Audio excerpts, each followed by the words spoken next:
Welcome to the Banker Lamp. Please enjoy the video. In this video, I will show you how to easily play Call of Duty on PC using a controller. First, connect your controller to your computer. You can use a standard USB cable for a wired connection or pair it via Bluetooth for wireless freedom. Make sure your controller's drivers are current. This helps ensure smooth operation and responsiveness. Once connected, simply launch Call of Duty and head straight into the game's main settings. Now that your controller is connected, it is time to configure it within the game. Navigate to the Controller tab in the Settings menu. Here, you will need to select your specific controller as the main input device.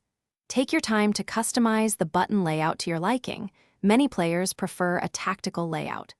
Adjusting sensitivity is also crucial to finding your perfect aiming speed, often starting around 5 or 6. For an even better experience, dive into the advanced controller options. You will find settings like Aim Assist, which can significantly help with targeting. Experiment with different aim assist types and strengths to discover what feels most natural for you. Also, pay attention to stick dead zones. Reducing these can make your aiming more responsive, but increasing them slightly can prevent any unwanted stick drift from older controllers, often by just 1 or 2 points. Finally, practice is key to mastering controller play on PC. Spend some time in private matches or the firing range to get accustomed to the feel. Do not be afraid to continuously experiment with your settings.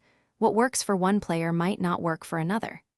Many professional players also utilize controllers with extra back paddles, which can give you a competitive edge by allowing you to jump or slide without taking your thumb off the aim stick. Thanks for watching. If this was helpful, leave a like and consider subscribing. See you next time.